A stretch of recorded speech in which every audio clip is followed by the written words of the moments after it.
Hey guys, so today I want to talk about a question that I get asked a lot, and that is how to know when you have too many details in a drawing, or how to know when to stop. And I think that um, it's really easy to get lost in the details in an ink drawing. You sort of want all of the components to work together to create a harmonious, compelling image. And at the very least, you don't want the details to take away from that. So if they're there, they should be seen, but not heard, so to speak. So I'm going to provide a few tips and techniques to hopefully manage those details in your work and make them hopefully stand out just a little bit more and not be so overwhelming. So let's get to it. So, tips to avoid getting lost in details. I've got a couple of pieces here that illustrate a few different points that I'm about to make. So, let's talk about details a little bit and why they become problematic. So, details become overwhelming when they confuse the viewer. They do this by competing with the overall drawing for attention. So what we really need to do is reduce the competition to bring the focus back and keep it on the overall drawing. So it's only later, as the viewer's eye starts to move around the piece, that they should then notice the details. The details support the overall drawing, not the other way around. So we have to keep them in their proper place. So tip number one in reducing that noise is keep your compositions simple. These, as you can see, are very simple compositions. One has no background, the other has a minimal background, and the silhouettes are very powerful.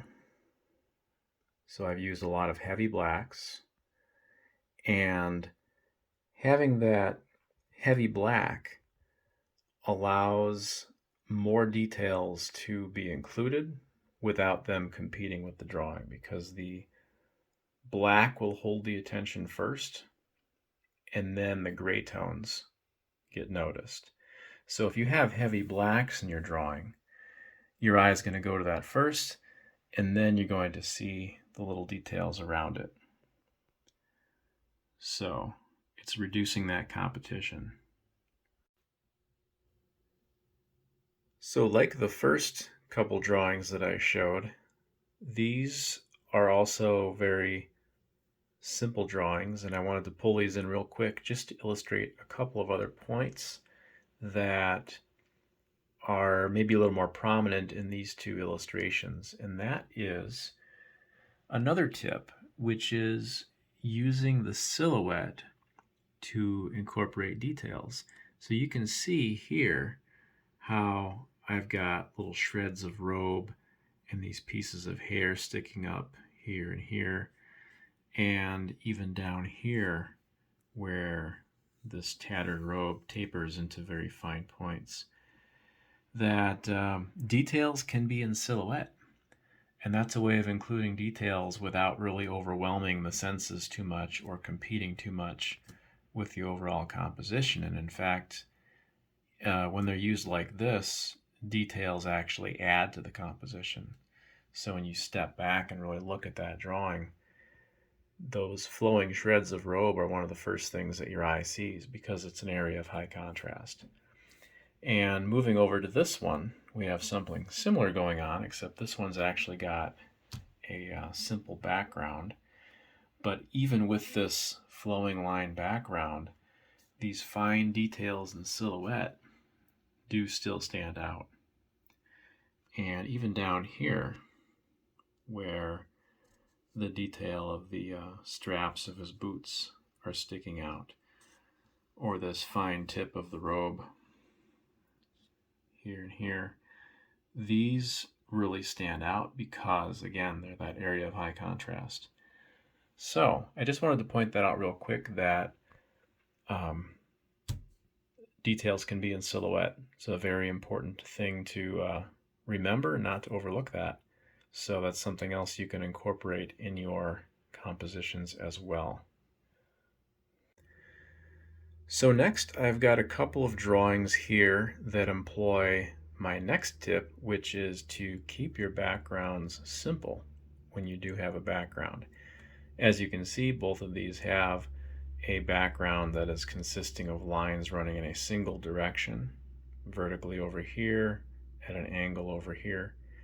And these backgrounds also are both using diluted ink, so that gives the effect of having more of a gray tone in the back, whereas a solid black foreground will stand out a lot more.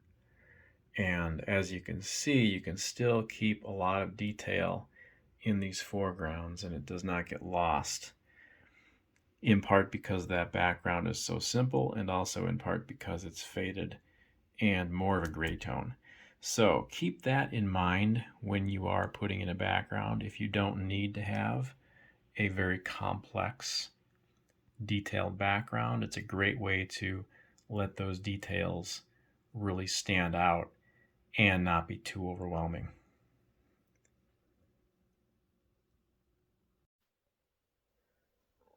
These next two drawings will illustrate my next tip, which is to be selective about how much detail you show and where you show it. So I'm going to move over to this one first.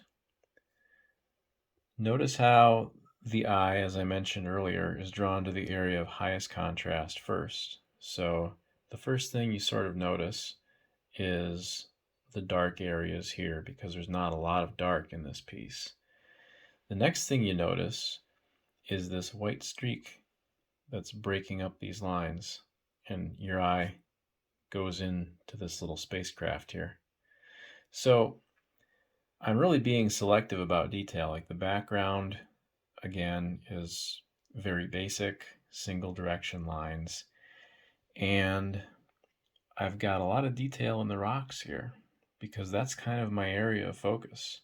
Even though the action is happening over here, the detail I've chosen to put in is mostly in the rocks and here in the foreground as well.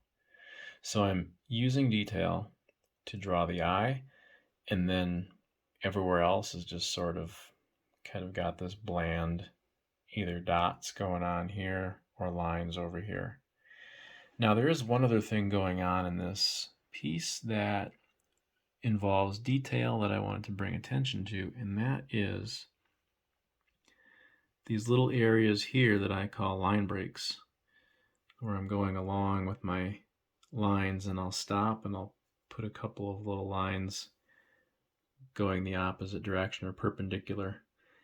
And what that does is I always say that it makes an area interesting, makes the drawing interesting to the eye. But another thing that does is it implies detail. It's an implication of detail of something else going on in that background that the eye isn't quite seeing, but it's hinted at.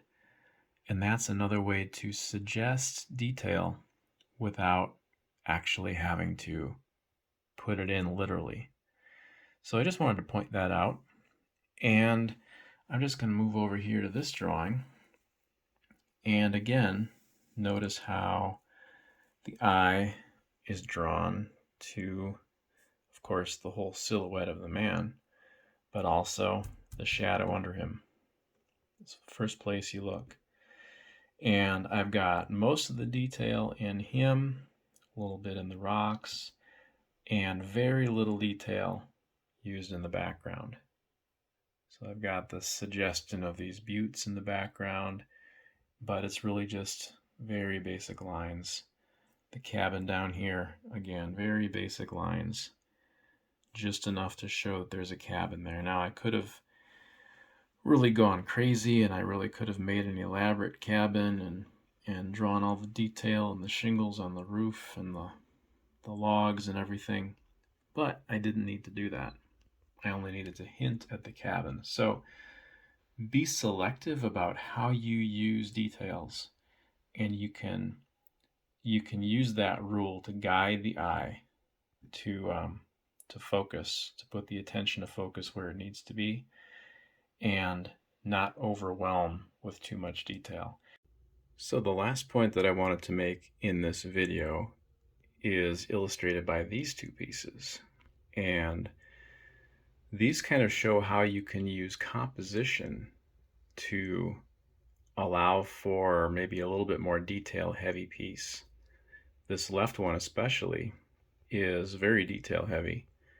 As you can see, the tree in the extreme foreground is full of detail, as well as the hunter in the center. And what I've done here is I've allowed a lot of white negative space around the hunter.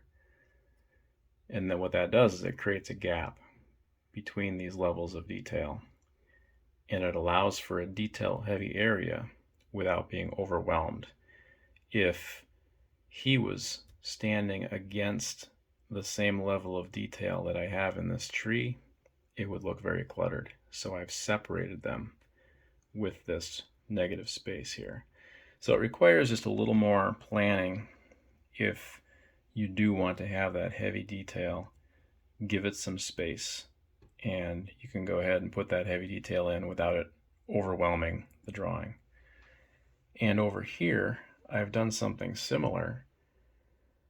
It's a little more basic, less detail heavy, but the principle is the same. I've used black ink as the negative space. And the creature here has a good amount of detail, but it's not overly detailed, not as heavy as the other piece. But I've got some detail in these planets behind him, and it just works really well with that dark backdrop. If this background was left light, what I could have done is made this creature much darker and then left white or put white over the dark as the details. So there's just a couple of examples of using composition to allow yourself a little more range with the details. So there you go. Those are my top tips for making sure that the details don't become too overwhelming in your drawing. We talked about keeping your background simple and your composition simple, a little bit about using heavy blacks to offset the areas of detail in your work to make sure that the details aren't the area of primary focus, using line breaks and silhouettes to make subtle details that aren't too in your face. And also we talked about using your details selectively to be more of a kind of a center of focus, and a way to focus the viewer's attention into a certain area. And lastly, we talked a little bit about using the negative space in your composition to support the details and make sure that they don't become too overwhelming. So the important thing to take away from this is that the details should be supportive of the drawing, not the focus of the drawing, and they should never take away from the drawing. So I hope you found value in this video. I enjoyed making it, and I will see you next time.